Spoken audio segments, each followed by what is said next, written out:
René Guénon, les états multiples de l'être. Avant-propos. Dans notre précédente étude sur le symbolisme de la croix, nous avons exposé, d'après les données fournies par les différentes doctrines traditionnelles, une représentation géométrique de l'être qui est entièrement basée sur la théorie métaphysique des états multiples. Le présent volume en sera à cet égard comme un complément, car les indications que nous avons données ne suffisent peut-être pas à faire ressortir toute la portée de cette théorie, que l'on doit considérer comme tout à fait fondamentale. Nous avons dû en effet nous borner alors à ce qui se rapportait le plus directement au but nettement défini que nous nous proposions. C'est pourquoi, laissant maintenant de côté la représentation symbolique que nous avons décrite, ou du moins ne la rappelant en quelque sorte qu'incidemment quand il y aura lieu de nous y référer, nous consacrerons entièrement ce nouveau travail à un plus ample développement de la théorie dont il s'agit, soit et tout d'abord dans son principe même, soit dans certaines de ses applications en ce qui concerne plus particulièrement l'être envisagé sous son aspect humain. En ce qui concerne ce dernier point, il n'est peut-être pas inutile de rappeler dès maintenant que le fait de nous arrêter aux considérations de cet ordre n'implique nullement que l'état humain occupe un rang privilégié dans l'ensemble de l'existence universelle, ou qu'il soit métaphysiquement distingué par rapport aux autres états, par la possession d'une prérogative quelconque. En réalité, cet état humain n'est qu'un état de manifestation comme tous les autres, et parmi une indéfinité d'autres. Il se situe dans la hiérarchie des degrés de l'existence à la place qui lui est assignée par sa nature même, c'est-à-dire par le caractère limitatif des conditions qui le définissent. Et cette place ne lui confère ni supériorité ni infériorité absolue. Si nous devons parfois envisager particulièrement cet état, c'est donc uniquement parce que, étant celui dans lequel nous nous trouvons en fait, il acquiert par là pour nous, mais pour nous seulement, une importance spéciale. Ce n'est là qu'un point de vue tout relatif et contingent, celui des individus que nous sommes dans notre présent mode de manifestation. C'est pourquoi notamment, quand nous parlons d'état supérieur et d'état inférieur, c'est toujours par rapport à l'état humain pris pour terme de comparaison que nous devons opérer cette répartition hiérarchique, puisqu'il n'en est point d'autre qui nous soit directement saisissable en tant qu'individu. Et il ne faut pas oublier que toute expression étant l'enveloppement dans une forme s'effectue nécessairement en mode individuel, si bien que lorsque nous voulons parler de quoi que ce soit, même des vérités d'ordre purement métaphysique, nous ne pouvons le faire qu'en descendant à un tout autre ordre, essentiellement relatif et limité, pour les traduire dans le langage qui est celui des individualités humaines. On comprendra sans peine toutes les précautions et les réserves qu'impose l'inévitable imperfection de ce langage, si manifestement inadéquat à ce qu'il doit exprimer en pareil cas. Il y a là une disproportion évidente, et l'on peut d'ailleurs en dire autant pour toute représentation formelle, quelle qu'elle soit, y compris même les représentations proprement symboliques, pourtant incomparablement moins étroitement bornées que le langage ordinaire, et par conséquent plus apte à la communication des vérités transcendantes, d'où l'emploi qui en est fait constamment dans tout enseignement possédant un caractère vraiment initiatique et traditionnel. C'est pourquoi, comme nous l'avons déjà fait remarquer à maintes reprises, il convient, pour ne point altérer la vérité par une exposition partielle, restrictive ou systématisée, de réserver toujours la part de l'inexprimable, c'est-à-dire de ce qui ne saurait s'enfermer dans aucune forme, et qui, métaphysiquement, est en réalité ce qui importe le plus. Nous pouvons même dire tout l'essentiel. Maintenant, si l'on veut, toujours en ce qui concerne la considération de l'état humain, relier le point de vue individuel au point de vue métaphysique, comme on doit toujours le faire s'il s'agit de sciences sacrées, et non pas seulement de savoir profane, nous dirons ceci. La réalisation de l'être total peut s'accomplir à partir de n'importe quel état pris comme base et comme point de départ, en raison même de l'équivalence de tous les modes d'existence contingents au regard de l'absolu. Elle peut donc s'accomplir à partir de l'état humain aussi bien que de tout autre, et même comme nous l'avons déjà dit ailleurs, à partir de toute modalité de cet état, ce qui revient à dire qu'elle est notamment possible pour l'homme corporel et terrestre, quoi qu'en puissent penser les Occidentaux, induits en erreur quant à l'importance qu'il convient d'attribuer à la corporéité, par l'extraordinaire insuffisance de leur conception concernant la constitution de l'être humain.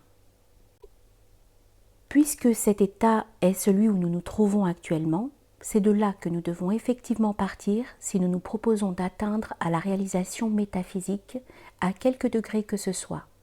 Et c'est là la raison essentielle pour laquelle ce cas doit être envisagé plus spécialement par nous. Ayant d'ailleurs développé ces considérations précédemment,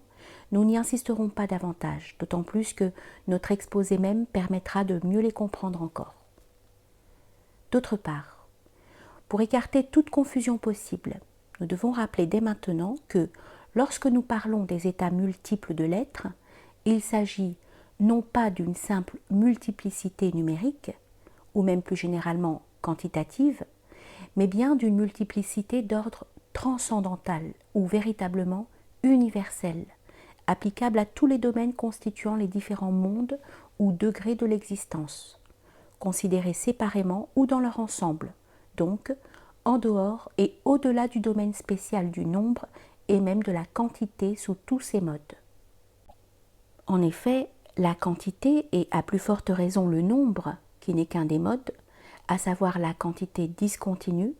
est seulement une des conditions déterminantes de certains états, parmi lesquels le nôtre.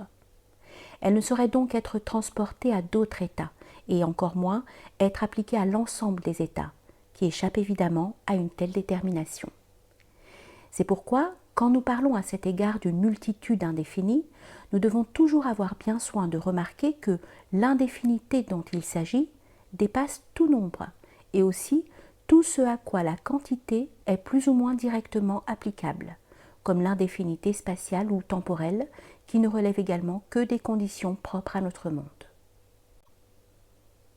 Une autre remarque s'impose encore, au sujet de l'emploi que nous faisons du mot « être » lui-même, qui, en toute rigueur, ne peut plus s'appliquer dans son sens propre quand il s'agit de certains états de non-manifestation dont nous aurons à parler, et qui sont au-delà du degré de l'être pur, avec un grand E. Nous sommes cependant obligés, en raison de la constitution même du langage humain, de conserver ce terme même en pareil cas, à défaut d'un autre plus adéquat, mais en ne lui attribuant plus alors qu'une valeur purement analogique et symbolique, sans quoi il ne serait tout à fait impossible de parler d'une façon quelconque de ce dont il s'agit.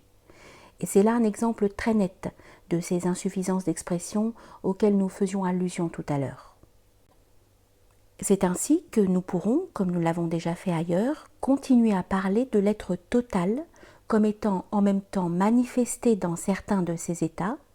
et non manifesté dans d'autres états, sans que cela implique aucunement que pour ces derniers, nous devions nous arrêter à la considération de ce qui correspond au degré qui est proprement celui de l'être, avec un grand E. Nous rappellerons à ce propos que le fait de s'arrêter à l'être et de ne rien envisager au-delà, comme s'il était en quelque sorte le principe suprême,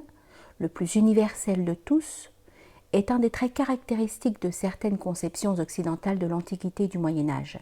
qui, tout en contenant incontestablement une part de métaphysique, qui ne se retrouve plus dans des conceptions modernes, demeure grandement incomplète sous ce rapport, et aussi en ce qu'elles se présentent comme des théories établies pour elles-mêmes, et non en vue d'une réalisation effective correspondante. Ce n'est pas à dire, assurément, qu'il n'y ait rien eu d'autre alors en Occident. En cela, nous parlons seulement de ce qui est généralement connu et dont certains, tout en faisant de louables efforts pour réagir contre la négation moderne, ont tendance à s'exagérer la valeur et la portée, faute de se rendre compte qu'il ne s'agit encore là que de points de vue somme toute assez extérieurs, et que dans les civilisations où, comme c'est le cas, une sorte de coupure s'est établie entre deux ordres d'enseignement se superposant sans jamais s'opposer, l'exotérisme appelle l'ésotérisme comme son complément nécessaire. Lorsque cet ésotérisme est méconnu, la civilisation n'étant plus rattachée directement au principe supérieur par aucun lien effectif, ne tarde pas à perdre tout caractère traditionnel, car les éléments de cet ordre qui y subsistent encore sont comparables à un corps que l'esprit aurait abandonné, et par suite, impuissant désormais à constituer quelque chose de plus qu'une sorte de formalisme vide. C'est là très exactement ce qui est arrivé au monde occidental moderne. Ces quelques explications étant données, nous pensons pouvoir entrer dans notre sujet même sans nous attarder davantage à des préliminaires dans toutes les considérations que nous avons déjà exposées par ailleurs, nous permettent de nous dispenser en grande partie. Dont toutes les considérations que nous avons déjà exposées par ailleurs nous permettent de nous dispenser en grande partie. Il ne nous est pas possible, en effet, de revenir indéfiniment sur ce qui a été dit dans nos précédents ouvrages, ce qui ne serait que temps perdu. Et si, en fait, certaines répétitions sont inévitables, nous devons nous efforcer de les réduire à ce qui est strictement indispensable à la compréhension de ce que nous nous proposons d'exposer présentement, quitte à renvoyer le lecteur, chaque fois qu'il en sera besoin, à telle ou telle partie de nos autres travaux, où il pourra trouver les indications complémentaires ou de plus amples développements sur les questions que nous sommes amenés à envisager de nouveau. Ce qui fait la difficulté principale de l'exposé, c'est que toutes ces questions sont liées en effet plus ou moins étroitement les unes aux autres, et qu'il importe de montrer cette liaison aussi souvent que cela est possible.